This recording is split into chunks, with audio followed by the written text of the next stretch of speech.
हम लोग देखते हैं कि मेजरमेंट क्या होता है। ठीक है, मेजरमेंट क्या होता है और यूनिट क्या होता है, मेजरमेंट एंड यूनिट। तो ये तो हमारा था बेसिक, इससे पहले का जो भी इंट्रोडक्शन है। अब हम लोग देखते हैं कि मेजरमेंट और यूनिट, हम लोग मेजरमेंट और अब हम लोग देखते हैं कि मेजरमेंट और यूनिट क्या होता है। ठीक, मेजरमेंट का मतलब क्या होता है कि किसी भी चीज को कंपेयर करना है। जैसे सपोज अगर हम लोग इस रॉड की लेंथ मेजर कर रहे हैं, सपोज ये रॉड है जिसकी लेंथ हमें मेजर करनी है।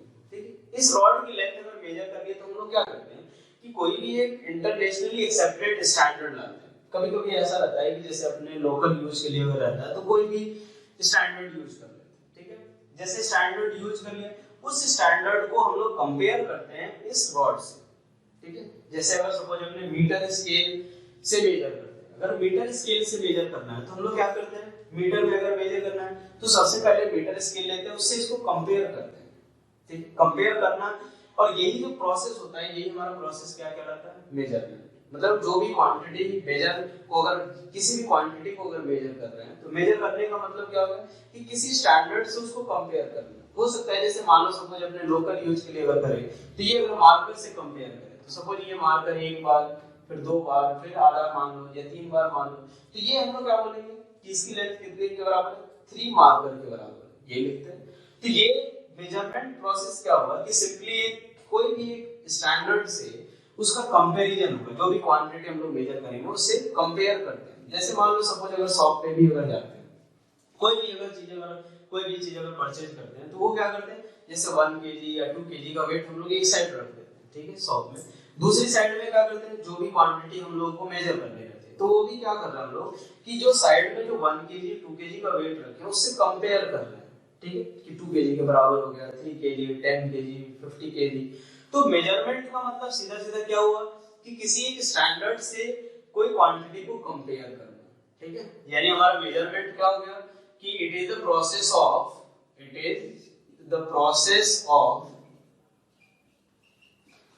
comparison, it is the process of comparison of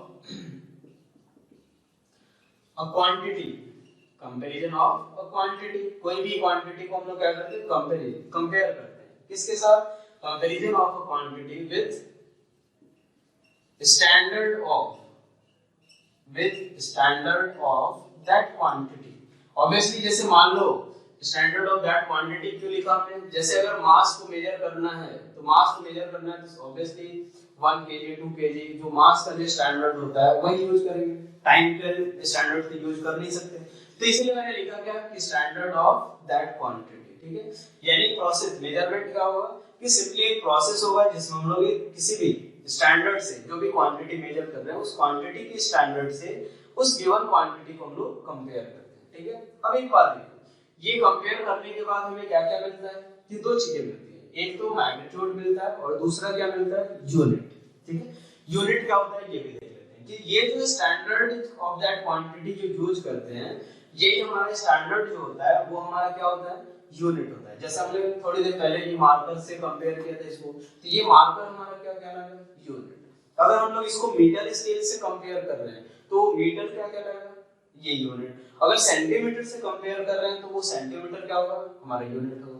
जैसे अगर शॉप में जैसे हमने एग्जांपल जो लिया था उसमें 1 केजी 2 केजी से कंपेयर कर रहे हैं तो वो जो केजी हुआ वो हमारा क्या हो गया, यूनिट। तो यहां से क्या लिख सकते हैं, and that standard is called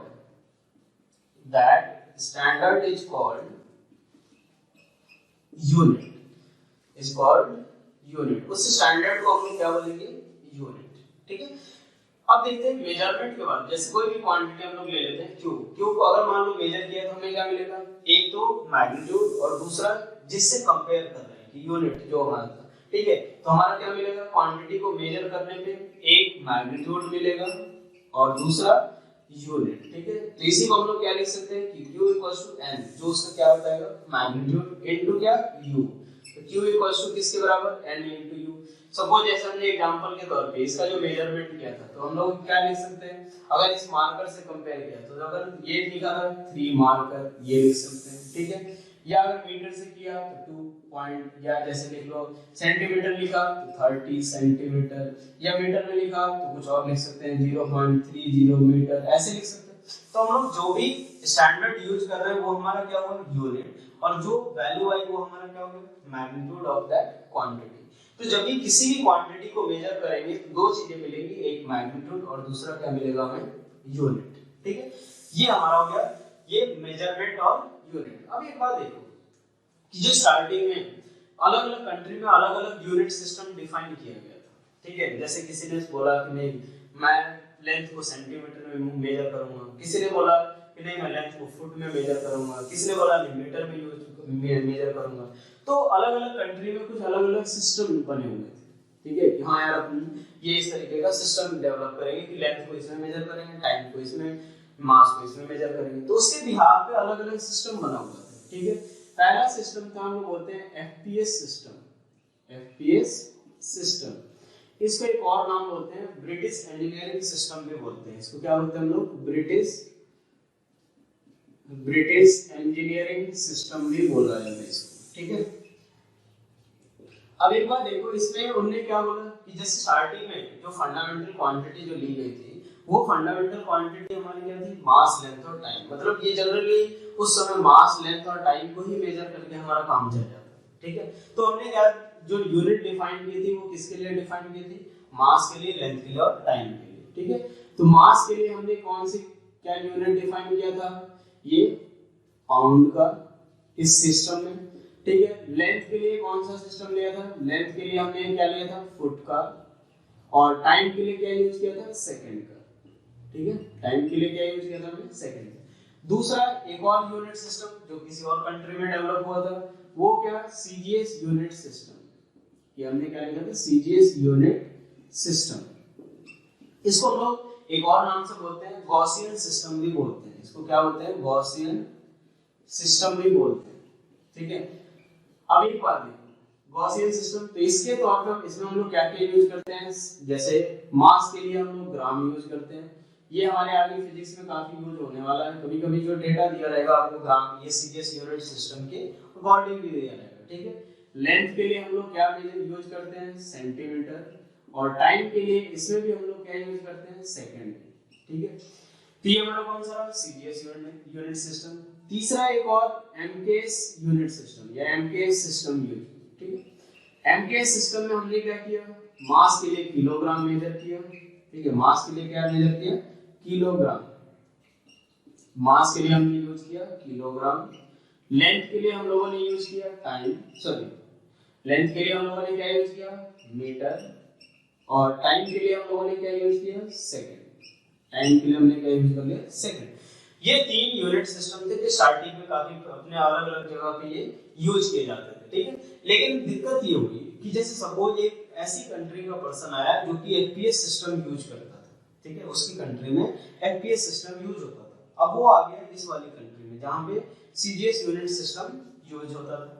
अब एक बार देखो वो क्या बोलेगा, सपोज अगर उसको कोई भी चीज परचेज करनी है तो वो यही बोलेगा, अगर मास के रिस्पेक्ट में अगर मास वाली क्वांटिटी कुछ परचेज करनी है तो वो यही बोलेगा कि 2 पाउंड दे दो, 4 पाउंड दे दो, 10 पाउंड दे दो। लेकिन ये पर्सन ये इस सिस्टम वाले जो जिस कंट्री में ये सिस्टम यूज होता था वो पर्सन ये तो पाउंड समझ नहीं पाएगा, वो तो ग्राम में मेजर करता है मास को।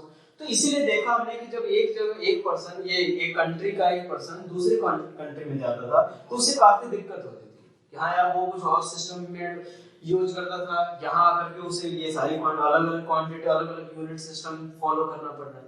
तो इसीलिए साइंटिस्ट ने क्या किया एक इंटरनेशनली मतलब एक ऐसा सिस्टम बनाया जो कि ऑल ओवर वर्ल्ड एक्सेप्टेड होगा। मतलब अगर आपको कोई साइंटिफिक तौर पे यूज करना है तो वो भी आपको वही यूज करना है। ग्लोबली अगर कुछ यूज करना है तो आपको वही पर्टिकुलर यूनिट सिस्टम यूज करना पड़ेगा। ठीक है, आपको अपने घर में आपको अपनी पर्टिकुलर कंट्री में यूज करना है तो आप अपना यूनिट सिस्टम यूज कर सकते हो।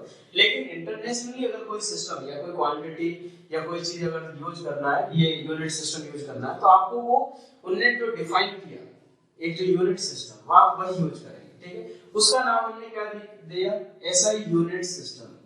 इसको क्या नाम दिया हमने एसआई यूनिट सिस्टम। ये जो रहेगा ये इंटरनेशनली एक्सेप्टेड रहेगा कि हाँ अगर इंटरनेशनल लेवल पे आपको अगर कोई भी चीज अगर यूज करना है, कोई भी यूनिट सिस्टम यूज करना है, कोई भी क्वांटिटी मेजर करनी है तो आपको इसी यूनिट सिस्टम में मेजर करना है ताकि आपको जो भी पर्सन कर रहे हैं सारे समझ सके। ये ऐसा यूनिट सिस्टम ये नेक्स्ट हमारा कौन सा रहेगा, SI unit system, SI unit system. ठीक है, एसआई यूनिट सिस्टम में हमने क्या किया, अभी तक जो quantity, number of quantity use करते थे वो तो तीन यूज करते थे, ठीक है, कि मास, लेंथ और टाइम। फिर बाद में नंबर ऑफ क्वांटिटीज भी चेंज हुई, ठीक है, वैसे ही जैसे नंबर ऑफ एलिमेंट्स चेंज हुए थे किसमें, हमारी केमिस्ट्री में, तो वैसे ही जो फंडामेंटल क्वांटिटी जो थी वो भी चेंज हो गई। तो हमने इसमें जो फंडामेंटल क्वांटिटी माना वो कितने मान लिए, 7।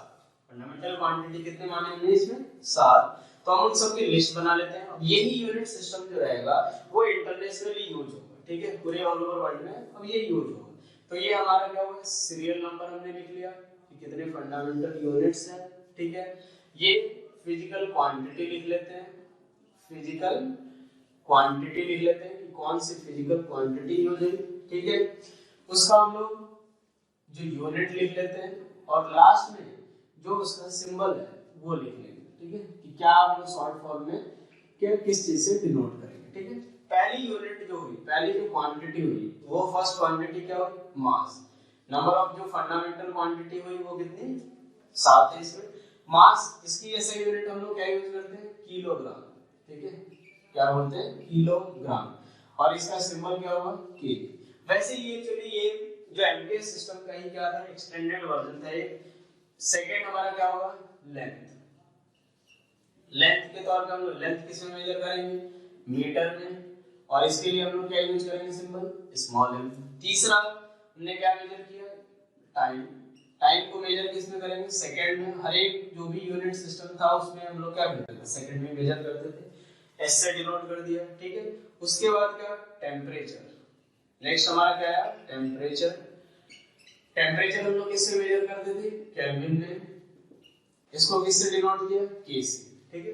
नेक्स्ट, ठीक है, हमारा था इलेक्ट्रिक करंट।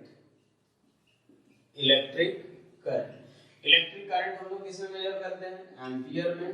ये भी हमारा एक फंडामेंटल क्वांटिटी है और इसके लिए क्या सिंबल यूज करते हैं, कैपिटल ए। नेक्स्ट हमारा क्या था, amount of substance. Amount of substance, amount of substance हम लोग क्या यूज करते थे इसमें, मोल। इसका जो यूनिट था और इसका सिंबल क्या लिखते थे, MOL लिखते थे, ठीक है। Next luminous intensity. सारी क्वांटिटी के बारे में हम लोग एक एक करके देखेंगे भी। ल्यूमिनस इंटेंसिटी, ल्यूमिनस इंटेंसिटी को किसमें मेजर करते हैं हम लोग, कैंडेला में, और इसके लिए सिंबल क्या यूज होता है, CD, ठीक है। ये हमारा हो गया 7 फंडामेंटल क्वांटिटीज, ठीक है। अब एक बात देखो, ये जो यूनिट जो डिफाइन किया था हमने, इसकी कुछ कैरेक्टरिस्टिक्स भी होती है कि हाँ इसकी क्या क्या प्रॉपर्टी एटलीस्ट होनी चाहिए, ठीक है। तो ये देखते हैं next, characteristics of unit. Characteristics of unit, ठीक है, जो भी यूनिट्स हैं उनकी कैरेक्टरिस्टिक क्या होनी चाहिए, ठीक है। फर्स्ट हम लोग देखते हैं एक्सेसिबिलिटी, ठीक है। ये क्या बताएगा कि जैसे अगर जो भी यूनिट हम लोग अगर यूज कर रहे हैं वो क्या होना चाहिए, वो ये इजीली एक्सेसिबल होना चाहिए। इजीली एक्सेसिबल का होने का मतलब क्या होगा, जैसे मान लो बात करते हैं सेंटीमीटर स्केल, यार हर ज्योमेट्री बॉक्स में सेंटीमीटर स्केल होता ही है, ठीक है। तो अगर किसी को भी मेजर करना है तो ये क्या करेगा, आराम से सेंटीमीटर स्केल निकालेगा, उस ऑब्जेक्ट की लेंथ को मेजर कर सकता है, ठीक है। तो सेंटीमीटर स्केल क्या होगा, इजीली हर किसी के पास अवेलेबल। जैसे मान लो अगर केजी की बात करें, केजी वेट जो होता है 1 केजी वेट 2 केजी, ठीक, तो वो 1 केजी 2 केजी अगर मेजर करना है तो वो भी ऑब्वियसली किसी भी शॉप में जाओ, आराम से easily 1 KG 2 KG easily available है। तो केजी भी क्या है, इजीली एक्सेसिबल हो सकता है, इजीली अवेलेबल है, ठीक है।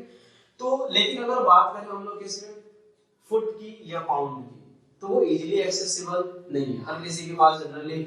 या आप अगर बोलने जाओगे कि यार एक 1 फुट का ये फुट वाला स्केल दे दो, वो इजीली किसी के पास अवेलेबल नहीं है। पाउंड वाला इसमें जो भी वेट मेजर करने के लिए दे दो वो नहीं मिलेगा। तो ये सबसे पहली चीज होनी चाहिए कि जो यूनिट होना चाहिए वो क्या होना चाहिए, इजीली एक्सेसिबल होना चाहिए, ठीक है। तो फर्स्ट कैरेक्टरिस्टिक्स क्या होता है कि it should be easily accessible, ठीक है। सेकंड कि कन्वीनियंट इन यूज या कन्वीनियंट इन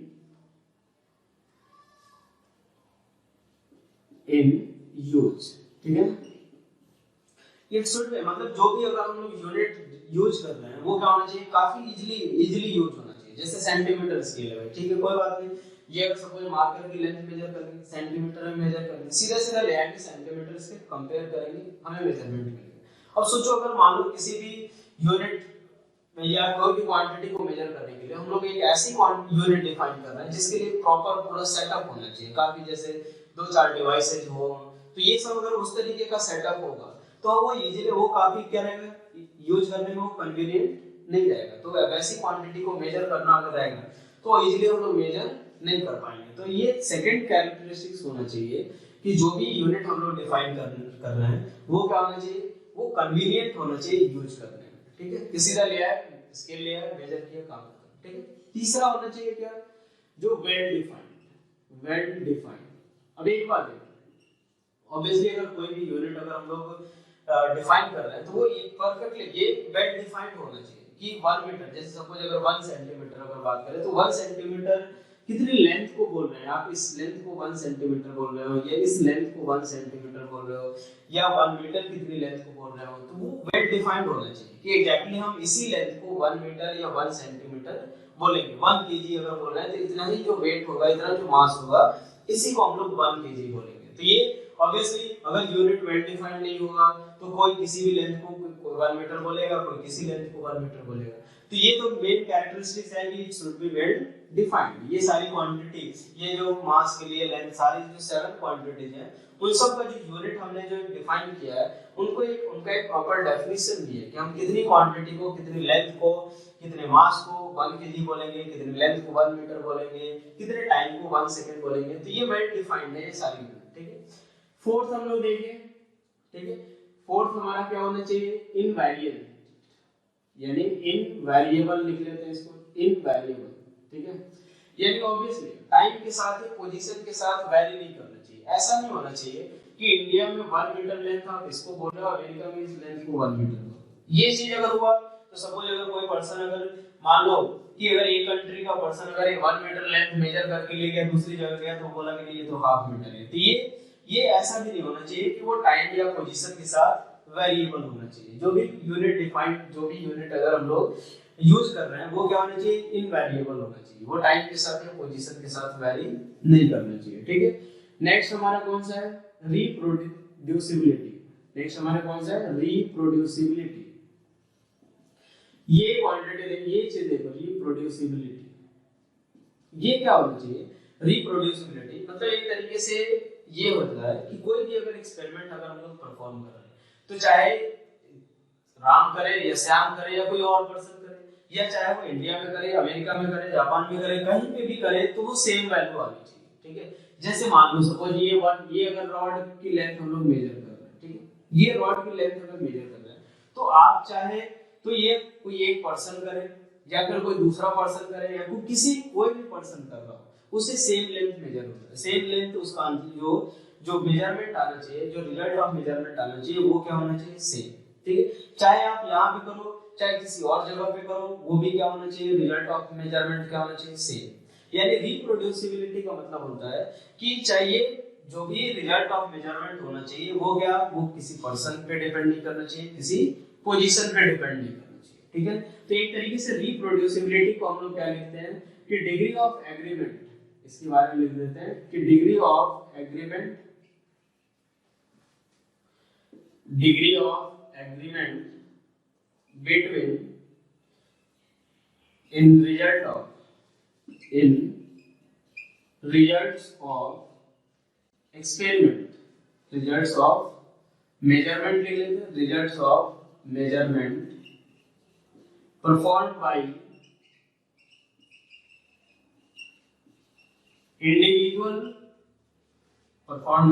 individual person या परफॉर्म बाय डिफरेंट पर्सन, ठीक है, और डिफरेंट लोकेशन,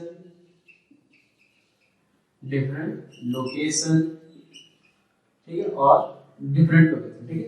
यानी जैसे मान लो सपोज ये अगर ये चीज देखा हमने कि अलग अलग पर्सन मेजर कर रहे हैं, कोई भी सेम मेजरमेंट कर रहे हैं, अलग अलग लोकेशन पे कर रहे हैं, तो भी अगर सेम रिजल्ट आ रहा है यानी डिग्री ऑफ एग्रीमेंट, ठीक है, इसी को हम लोग बोलते हैं रिप्रोड्यूसिबिलिटी। ठीक है, तो ये अगर मान लो सारे रिजल्ट जो आ रहा है वो क्या आ रहा है, सेम आ रहा है, तो हम लोग क्या बोलेंगे कि ये यूनिट जो है वो चाहे 1% मेजर करे, 10% मेजर करे या 50% मेजर करे, सबका रिजल्ट क्या आएगा, सेम। चाहे एक जगह पे मेजर किया जाए या किसी दो जगह पे मेजर किया जाए या 10 जगह पे मेजर किया जाए, सब जगह रिजल्ट क्या आएगा, सेम। तो ऐसी यूनिट को हम लोग क्या बोलते हैं कि ये यूनिट क्या है, रिप्रोड्यूसिबल यूनिट। ठीक है, यानी जो भी हम लोग यूनिट डिफाइन करेंगे वो ऐसा होना चाहिए कि वो पर्सन पे डिपेंड नहीं करे, लोकेशन पे डिपेंड नहीं करे, पोजीशन पे डिपेंड नहीं करे। ठीक है, पहली प्रॉपर्टी हमने देखी, it should be easily accessible, second convenient in use, तीसरा वेल डिफाइंड, चौथा इनवेरिएबल और पांचवा रिप्रोड्यूसिबिलिटी।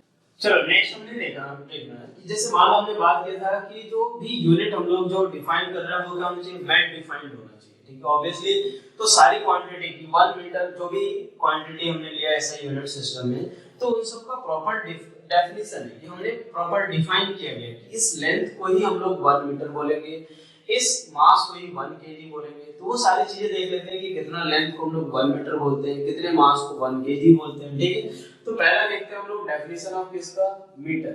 ठीक है, डेफिनेशन ऑफ किसका, 1 मीटर। ये 1 मीटर क्या होता है, ठीक है, 1 मीटर क्या होगा कि जब भी लाइट की स्पीड हमें पता है कि वो कितनी होती है, 299,758,492 मीटर पर सेकंड। एग्जैक्ट जो स्पीड होती है लाइट की वो यही होती है। इसको या थोड़ा सा राउंड अप करके हम लोग लिख लेते हैं क्या, 3 × 10⁸ मीटर पर सेकंड। ठीक है, ये वैक्यूम में ये स्पीड होती है, एक्चुअली स्पीड ये होती है 299,758 और 492 मीटर पर सेकंड। ठीक है, तो लाइट जो रहता है 1 मीटर हमने क्या डिफाइन किया कि एक ये कि 1/299,758,492 सेकंड में लाइट जो भी डिस्टेंस ट्रैवल करेगा वो हमारा क्या कहलाएगा, 1 metre.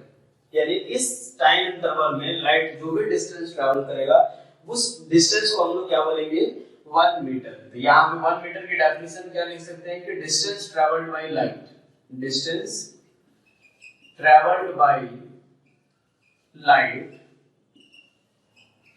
in 1/299,758,492 second.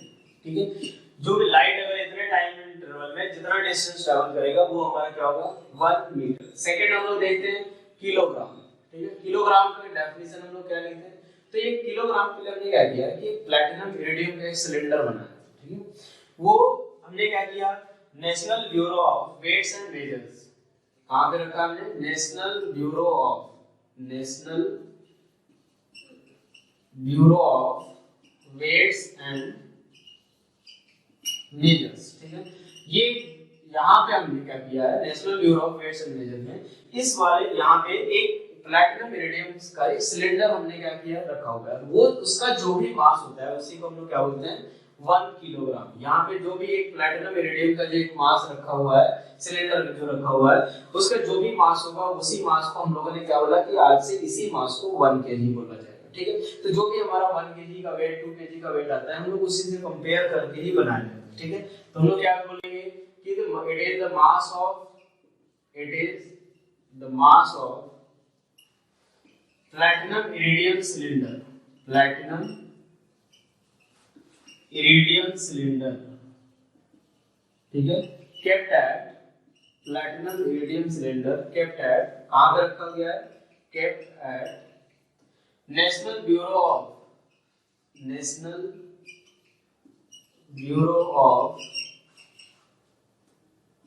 Weights and Measures। ठीक है, Weights and Measures, यहाँ पे जो भी रखा गया है, जो ये जो सिलेंडर रखा गया है प्लैटिनम इरिडियम सिलेंडर, उसका जो भी मास होगा वही हमारा किसके बराबर होगा, 1 किलोग्राम के बराबर। ठीक है, नेक्स्ट हम लोग देखते हैं 1 सेकंड। चलो 1 सेकंड में थोड़ा सा ये डेफिनेशन ध्यान रखेंगे हम लोग,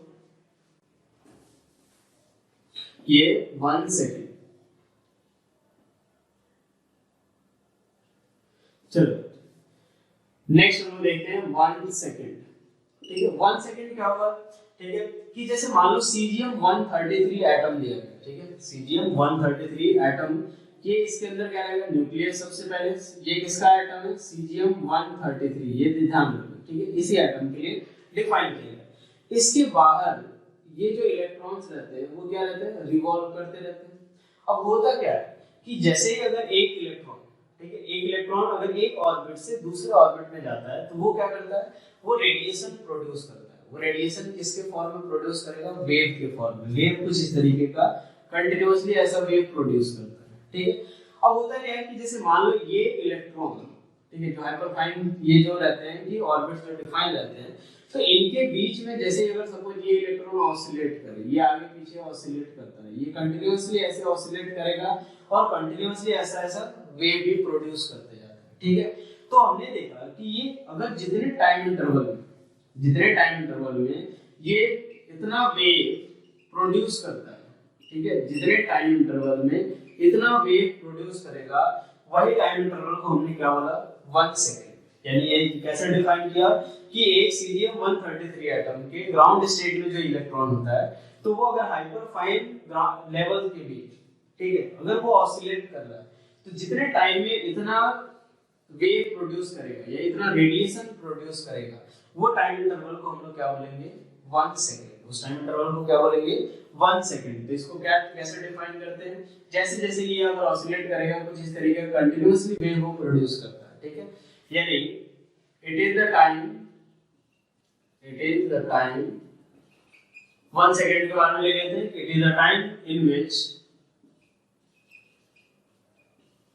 इलेक्ट्रॉन इन ग्राउंड स्टेट, किसमें, ground state, electron in ground state of caesium 133 atom, ठीक है, प्रोड्यूसेस कितने रेडिएशंस, प्रोड्यूसेस 9192631770 रेडिएशंस, ठीक है। इतने रेडिएशन प्रोड्यूस करेगा, वो टाइम इंटरवल को हम लोग क्या बोलेंगे, 1 सेकंड। देखते हैं कौन सा, फोर्थ, केल्विन, ठीक है। केल्विन कैसे डिफाइन किया हमने कि जो एक ट्रिपल पॉइंट ऑफ वाटर होता है। ट्रिपल पॉइंट ऑफ वाटर का मतलब क्या होगा, वो टेम्परेचर और प्रेशर जहां पे वाटर क्या रहेगा, इक्विलिब्रियम पे रहता है, लिक्विड, सॉलिड और गैस तीनों के फॉर्म में, ठीक है। तो वो टेम्परेचर रहता है कौन सा, 273.16 केल्विन, ठीक है। तो हमने क्या किया, केल्विन को कैसे डिफाइन किया, kelvin is the fraction of, kelvin is the fraction of किसका, 1/273.16 ऑफ, ठीक है, triple point of thermodynamic temperature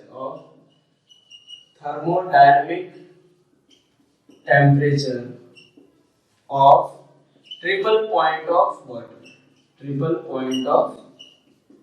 water, ठीक है। 1/273.1/6 जो रहेगा वही फ्रैक्शन हमारा क्या रहेगा, ट्रिपल पॉइंट ऑफ वाटर का। ये जो फ्रैक्शन होगा उसको हम लोग क्या बोलेंगे, 1 केल्विन। नेक्स्ट हम लोग देखते हैं कि 1 एम्पियर, ठीक है। 1 एम्पियर कैसे डिफाइन करेंगे, इसमें थोड़ा सा मैग्नेटिज्म का यूज है, ठीक है। जो ये बताते हैं इसमें कि अगर दो इनफाइनाइट लेंथ के वायर, ठीक है, कैसे, दो इनफाइनाइट लेंथ के वायर, ठीक है, जिनका क्रॉस सेक्शन एरिया क्या हो, नेग्लिजिबल, क्रॉस सेक्शन एरिया का हो नेग्लिजिबल, और अगर ये वैक्यूम में 1 मीटर के सेपरेशन पे रखे हुए, कैसे, वैक्यूम में 1 मीटर के सेपरेशन पे रखे गए हैं, तो ये जो एक दूसरे पे फोर्स लगाते हैं, ये हम लोग पढ़ेंगे जिसमें मैग्नेटिज्म में दो वायर अगर एक दूसरे से करंट का फ्लो हो रहा है तो वो क्या करेंगे, एक दूसरे को उस एक दूसरे पे फोर्स भी लगाते हैं, ठीक है। तो अगर मान लो दो वायर इनफाइनाइट लेंथ के अगर 1 मीटर सेपरेशन पे रखे गए, ठीक है, और उनके बीच का फोर्स पर यूनिट लेंथ जो हो वो 2 × 10⁻⁷ न्यूटन पर मीटर हो, तो हम लोग ये बोलेंगे कि the current through both wire is I कितना, 1 एम्पियर, ठीक है ना। कि अगर मान लो ये दोनों वायर के बीच अगर ये यूनिट लेंथ पे फोर्स कितना लगा, 2 × 10⁻⁷ न्यूटन पर मीटर, ठीक है। तो हम लोग क्या बोलेंगे कि इन दोनों वायर से कितना एम्पियर का करंट फ्लो हो रहा है, 1 एम्पियर। तो क्या लिखते हैं इसके बारे में, क्या लिखते हैं, a force per unit length,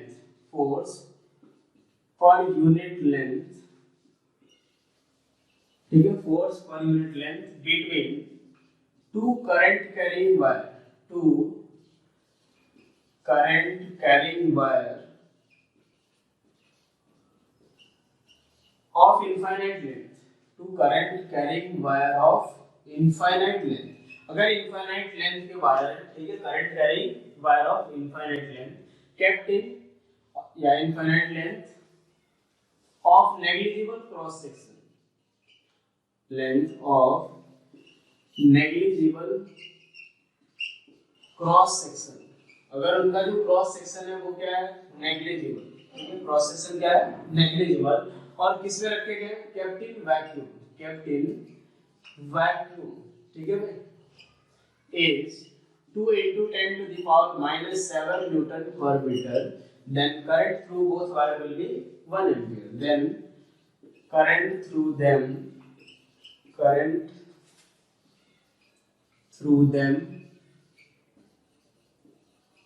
will be 1 ampere, ठीक है, ये हो गया हमारा क्या, 1 एम्पियर का।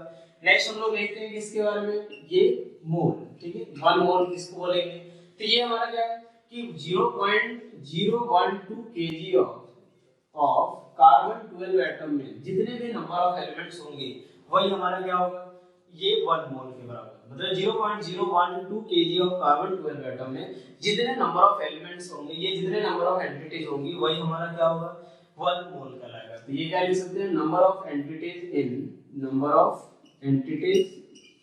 इन 0.012 kg of carbon 12 atom, carbon 12 atom के इस मास में जितने भी नंबर ऑफ एंटिटीज होंगी वही हमारा क्या होगा, 1 मोल के बराबर, ठीक है। एक लास्ट और बस, चलो नेक्स्ट हमें देखना है लास्ट 7th, ल्यूमिनस इंटेंसिटी, ठीक है, ल्यूमिनस इंटेंसिटी। चलो ये थोड़ा ध्यान से देखना है अपने को, ये ल्यूमिनस इंटेंसिटी को हम लोग ये भी बोलते हैं इल्यूमिनेटिंग पावर, ये चीज ध्यान रखना है, इल्यूमिनेटिंग पावर भी बोलते हैं, ठीक है। चलो इससे पहले ये देखने से पहले, ल्यूमिनस इंटेंसिटी देखने से पहले हम लोग एक और टर्म देख लेते हैं, पहले इंटेंसिटी क्या होता है, ठीक है। इंटेंसिटी हमें क्या बताता है कि यूनिट एरिया पे, ठीक है, अगर कहीं से अगर एनर्जी फॉल हो रही है, कोई से रेडिएशन अगर फॉल हो रही है, तो यूनिट एरिया पे यूनिट टाइम में कितनी एनर्जी फॉल हो रही है, ठीक है। जैसे सपोज अगर इस पे कितनी, अगर हमने माना कि 100 जूल एनर्जी फॉल हो रही है, कितनी, 100 जूल एनर्जी फॉल हो रही है, कितने सेकंड में, 5 सेकंड में, ठीक है। और इसका अगर एरिया अगर देखें जिस पे एनर्जी फॉल हो रही है वो कितना है, 20 मीटर स्क्वायर, ठीक है। तो हमें क्या देखना है कि यूनिट एरिया पे यूनिट टाइम में जो एनर्जी फॉल हो वही यहाँ पे क्या कहलाएगा, इंटेंसिटी। तो भाई एक बात देखते हैं कि यूनिट एरिया पे 100 जूल कितने पे फॉल हो रहा है, 20 मीटर स्क्वायर पे, यानी कितने, यूनिट एरिया पे कितना, तो 100 जूल बाय 20 मीटर स्क्वायर, मतलब कितना, 5 जूल पर मीटर स्क्वायर, ठीक है, 5 जूल पर मीटर स्क्वायर। तो इतनी एनर्जी यूनिट एरिया पे फॉल हो रही है। अब हमें देखना है कि यूनिट सेकंड में, मतलब यूनिट टाइम में, तो यूनिट टाइम में कितना, तो 1 जूल पर मीटर स्क्वायर पर सेकंड, यही एनर्जी क्या हो, यही क्या हो कि 1 सेकंड पे यूनिट एरिया पे कितनी जूल एनर्जी फॉल हो रही है, 1 सेकंड। तो ये इसी को हम लोग क्या बोलते हैं, इंटेंसिटी, क्या बोलते हैं इसको, इंटेंसिटी, ठीक है। यानी अगर इंटेंसिटी कहीं पे दे दिया हो 10 जूल पर सेकंड पर मीटर स्क्वायर, तो हम लोग क्या बोलेंगे कि यूनिट एरिया पे यूनिट सेकंड में कितनी जूल एनर्जी फॉल हो रही है, 10 जूल। इसको ऐसे भी लिख सकते हैं कि 10 watt per metre square, joule per second को वाट लिखते हैं, ठीक है। तो ये इंटेंसिटी के कारण, जैसे देखा होगा आपने, जैसे मान लो बल्ब ग्लो करता है, ठीक है, बल्ब अगर ग्लो कर रहा है, अगर हम उसके पास में चले जाए तो फिर लाइट थोड़ी ज्यादा इंटेंस दिखती है, ठीक है। या फिर ऐसे देख लो, मान लो कहीं पे ये ऐसा आग जल रहा है, ठीक है, ये सपोज आग जल रहा है, अगर कोई पर्सन यहाँ पे खड़ा है, तो उससे ज्यादा इंटेंस हीट फील होती है, लेकिन वही पर्सन अगर यहाँ पे अगर खड़ा है तो उससे ज्यादा इंटेंस, इससे थोड़ा कम इंटेंस हीट फील होगा, ठीक है। क्यों, क्योंकि एक बात है, ऐसे समझते हैं, थोड़ा बल्ब के थ्रू हम लोग समझ लेते हैं, क्यों, क्योंकि जैसे मान लो ये एक बल्ब हमने माना, ठीक है, ये बल्ब अगर ऐसे लाइट ग्लो कर रहा है, अगर कोई पर्सन यहाँ पे अगर देखे, ठीक है, यहाँ पे अगर देखे और दूसरा पर्सन इससे थोड़ा सा दूर हो, ठीक है, तो अब एक बार देखो कि जो एनर्जी यहाँ से एमिट हो रही है वही एनर्जी ये पूरे के पूरे स्फीयर में यहाँ पे भी डिस्ट्रीब्यूट हो रही है, और वही एनर्जी इस पूरे स्फीयर में यहाँ पे भी डिस्ट्रीब्यूट हो रही है। लेकिन वो एनर्जी पर यूनिट एरिया अगर यहाँ पे कैलकुलेट करें और यहाँ पे कैलकुलेट करें, तो एक बात देखो, यहाँ से हम लोग क्या लिखेंगे, सपोज ये कितना पावर प्रोड्यूस कर रहा है, मान लेते हैं पी नॉट, कितना पावर प्रोड्यूस कर रहा है पी नॉट, यानी कितनी एनर्जी वो पर सेकंड एमिट कर रहा है। ये हमने मान लिया R1 और ये माना हमने कितना R2। अब एक बार देखो यूनिट एरिया पे इस वाले स्फीयर में कितनी एनर्जी फॉल होगी, तो P not by 4 pi R1 square, जबकि इस वाले केस में तो P not by 4 pi R2 square. अब एक बार देखो R1 is greater, R1 is less than R2, यानी यहाँ पे यूनिट एरिया पे जो एनर्जी जो फॉल हो रही है वो क्या हो रही है ज्यादा, और यहाँ पे क्या हो रही है कम। तो इसीलिए हमें क्या लगता है कि जैसे जैसे हम लोग सोर्स से दूर जाते हैं तो जो इंटेंस लाइट की इंटेंसिटी ऑफ हीट होता है वो क्या होता है होते जाता है कम होते जाता है। ठीक है, ये इंटेंसिटी के बारे में आप लोग ध्यान रखना क्योंकि बहुत सारे चैप्टर्स में आएगा। ठीक है, इंटेंसिटी का सीधा सीधा मतलब क्या होगा कि यूनिट एरिया पे यूनिट टाइम में कितनी एनर्जी फॉल हो रही है। ठीक है, अब चलिए इसके बारे में हम लोग देखते हैं ल्यूमिनस इंटेंसिटी के बारे में। चलो ल्यूमिनस इंटेंसिटी क्या होगा, जैसे मान लो ये कोई भी पावर सोर्स है, ठीक है, ये कोई भी लाइट प्रोड्यूस कर रहा है या कोई भी अपने हीट प्रोड्यूस कर रहा है, तो ये क्या करेगा किसी भी पॉइंट पे अगर हमें देखना है तो ये पूरा का पूरा स्फीयर में पूरा स्प्रेड होगा। जैसे अगर सपोज यहाँ पे अगर बल्ब रखा हुआ है जो भी लाइट प्रोड्यूस करेगा पूरा एक स्फीयर में स्प्रेड होगा। तो एक बार देखो ये स्फीयर में अगर स्प्रेड होगा तो एक सॉलिड एंगल फॉर्म होगा।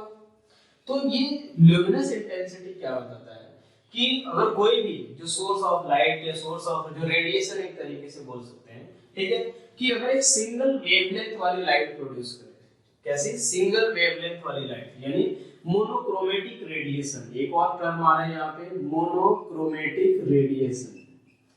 ये मोनोक्रोमेटिक रेडिएशन क्या होता है कि जो भी रेडिएशन होगा, ठीक है, वहां से E इक्वल्स टू क्या होता है hc by लैम्डा। ये थोड़ा ध्यान रखना है, थोड़ा आगे के टर्म्स है, बाकी हमें समझ में आ जाएगा। ठीक है, h क्या होता है, जैसे मान लो जो भी जो लाइट या रेडिएशन जो प्रोड्यूस होता है उसकी एनर्जी होती है E equals to hc by lambda. Wave lambda क्या होता है वेवलेंथ, ये पहले हम लोग पढ़ चुके हैं 9th क्लास में, थोड़ा बहुत पता होगा। ठीक है, ये h प्लैंक कांस्टेंट, c हमारा क्या होगा स्पीड ऑफ लाइट।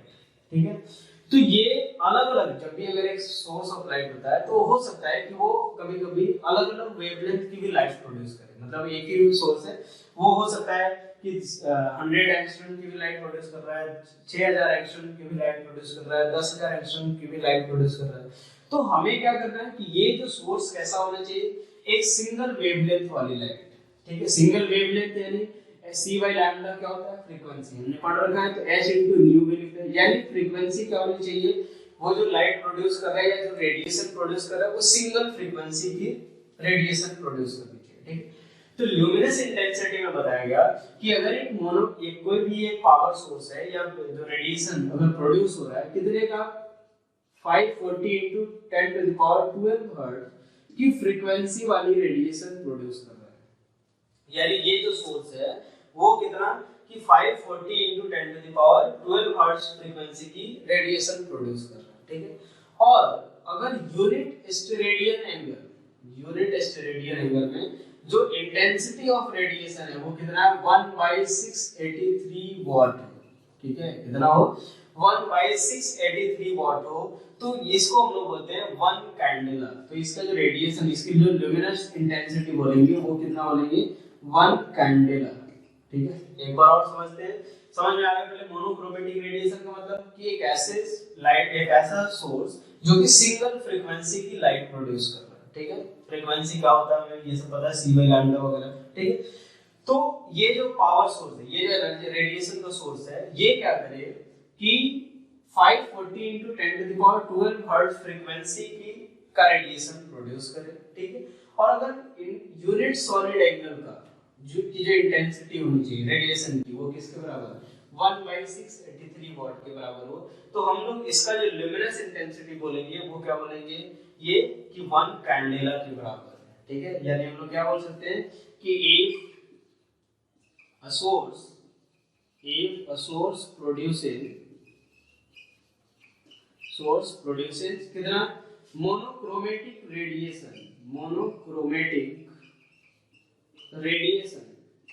ठीक है, मोनोक्रोमेटिक रेडिएशन का मतलब समझ में आ गया कि सिंगल फ्रीक्वेंसी वाली रेडिएशन होनी चाहिए ऑफ फ्रीक्वेंसी, उसकी फ्रीक्वेंसी कितनी 540 into 10 to the power 12 hertz. ठीक है, and intensity of radiation is if intensity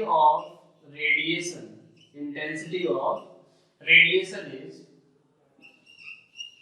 if intensity of radiation is क्या होना चाहिए तो 1 by 683 watt per second 1 by 683 watt per steradian हमें पता है सॉलिड एंगल किससे मेजर करते हैं स्टेरेडियन ठीक है देन luminous intensity is किसके अलावा 1 candela luminous intensity of source is क्या होगा luminous intensity of source is 1 candela ठीक है 1 CD के बराबर ठीक है ये होना चाहिए किसी भी सोर्स का जो luminous intensity होती है वो क्या होती है कांस्टेंट ये हमेशा किसी भी एक सोर्स की जो luminous intensity होगी वो कैसी होगी कांस्टेंट ठीक है अगली क्लास में हम लोग पढ़ेंगे कि measurement of length measurement of mass और मेजरमेंट ऑफ टाइम ये भी एक छोटा सा टॉपिक है इसके अलावा हम लोग उसके बाद शुरू करेंगे हम लोग डायमेंशन ठीक है थैंक यू